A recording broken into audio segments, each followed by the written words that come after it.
بسم اللہ الرحمن الرحیم۔ سعودی عرب ان ممالک میں سے ہے جہاں پولیو کا مرض نہیں پایا جاتا۔ چند برس پہلے اچانک ایک بچے کے بارے میں معلوم ہوا کہ وہ پولیو کے مرض میں مبتلا ہے۔ اس ملک کے لیے ایک بڑی خبر تھی۔ جب اس بچے کے بارے میں تحقیق کی گئی تو معلوم ہوا کہ اس کا تعلق پاکستان کے قبائلی علاقے سے تھا۔ وہ یہاں کے ایک مدرسے میں پڑھتا رہا ہے، وہاں اس کو حفظ قرآن کا اعزاز حاصل ہوا، لیکن پولیو کے قطرے نہ پینے کی وجہ سے وہ اس مرض سے دوچار ہو گیا۔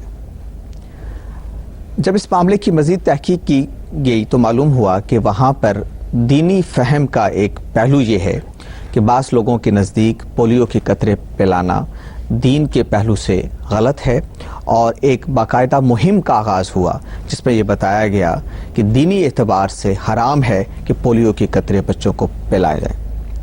اس کا نتیجہ یہ ہوا کہ صرف اس علاقے کے اندر اور ملک کے دوسرے حصوں میں کم اگرچہ 1,60,000 خاندان ایسے تھے جنہوں نے اپنے بچوں کو پولیو کے قطرے نہیں پلائے۔ اس کے بعد کی صورتحال یہ ہے کہ پاکستان دنیا کے 4 ان ممالک میں سے ہے جہاں پولیو کا مرض پایا جاتا ہے۔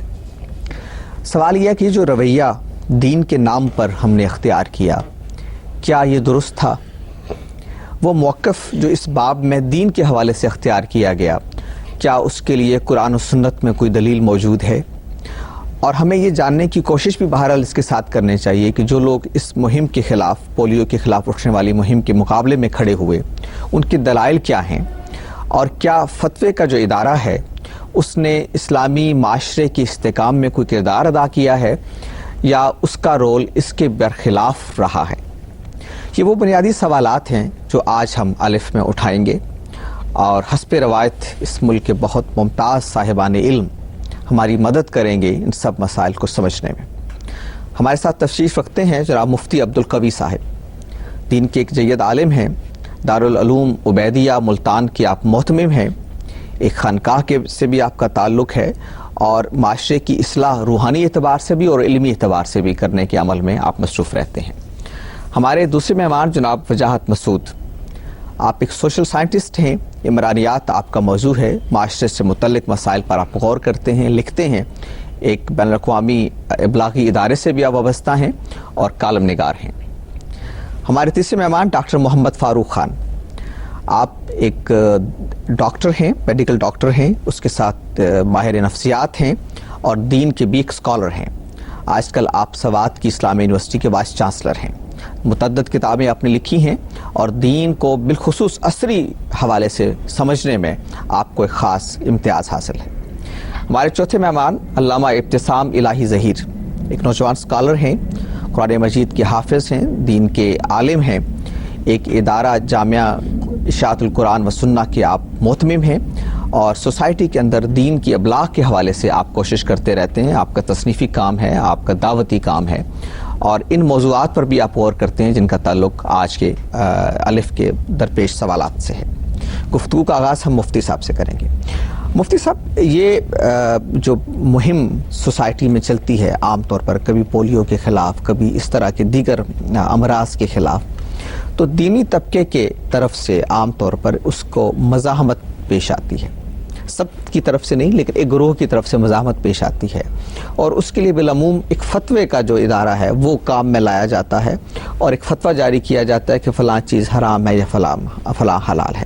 میں آپ سے جاننا چاہتا ہوں کہ یہ جو ادارہ ہے فتوے کا، اس کی تاریخ کیا ہے اور یہ کس طرح سے معاشرے کے حالات پر اثر انداز ہوتا ہے؟ بسم اللہ الرحمن الرحیم۔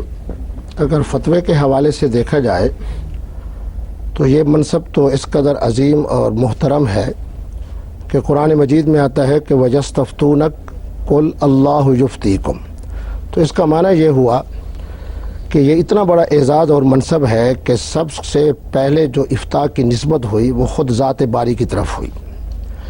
اسی طرح ہم دیکھتے ہیں کہ قرآن مجید کے اندر سورۃ یوسف کے اندر بھی یہ لفظ استعمال ہوا کہ افتنا فی سبع بقرات سمان، اور حضور کا یہ جو فرمان مبارک ہے، میں آپ کی بات کو بڑے اختصار کے ساتھ وہ کر رہا ہوں کہ الدین النصیحہ، ہمارا جو دین اسلام ہے اس کا تو خلاصہ یہ ہے کہ خیر خواہی ہو۔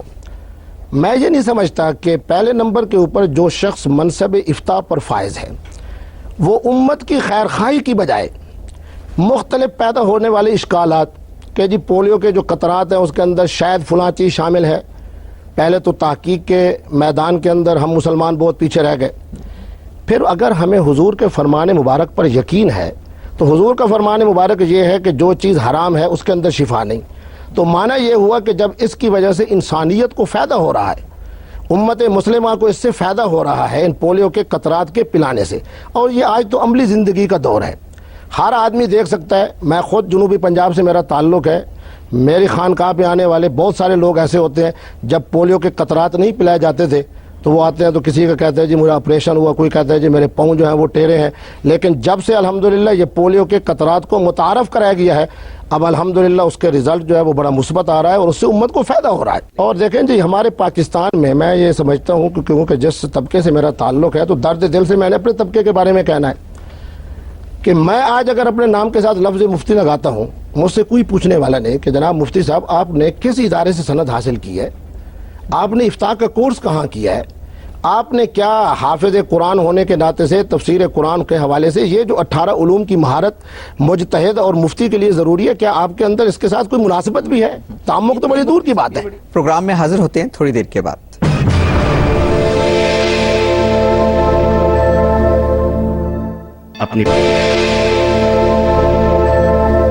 یہ جو فتوی کا انسٹیٹیوشن ہے ہمارے ہاں، اس کے جو سماجی اثرات ہیں، مثلا پولیو کے حوالے سے میں نے ذکر کیا، آپ جب اس کا انالیسز لیتے ہیں ایک ماہر عمرانیات کے طور پر تو آپ کیا دیکھتے ہیں؟ یہ اثرات مثبت ہیں، منفی ہیں، کیا ہیں؟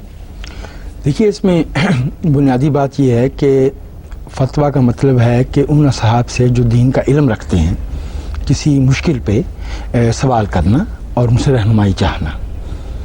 اب اقبال یہ کہتے ہیں کہ 600 برس سے مسلم جو فقہ ہے اس میں ارتقاء کا در رکا ہوا ہے. تو ان 600 برس میں سوسائٹی رک تو نہیں گئی، سوسائٹی میں ارتقاء ہو رہا ہے، علوم میں ارتقاء ہو رہا ہے. میں سب کے بارے میں نہیں کہنا چاہتا لیکن میں یہ سمجھتا ہوں کہ اکثریت یہ ہماری معاشرے میں، بھلے وہ یونیورسٹی کے تعلیم یافتہ ہیں یا مدرسے کے، ان کا علم جو ہے وہ حاضر نہیں ہے، اکثریت کے ساتھ اسی طرح سے ہے.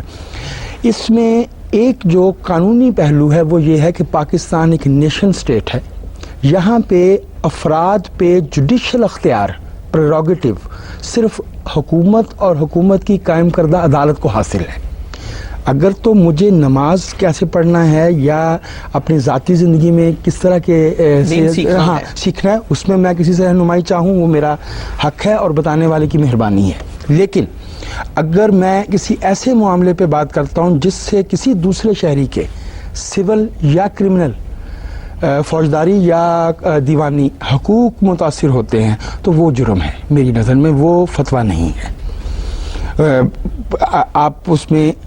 آپ اصل میں متوازی حکومت قائم کر رہے ہیں، کیونکہ اگر اس فتوے کی روشنی میں کوئی صاحب انفورس کرتے ہیں، کورسو اتھارٹی اختیار کر لیتے ہیں اور وہ ان سے کہتے ہیں جی میں فلاں آدمی سے فتویٰ لے آیا ہوں تو میں وہ فلاں بچی کی شادی فلاں سے کر دوں گا، وہ اس بچی کے حقوق پہ اور اس بچی کے بارے میں جو ریاست کا جو اختیار ہے اس پہ یہ ٹرانسگریشن ہے، یہ ٹریسپاسنگ ہے.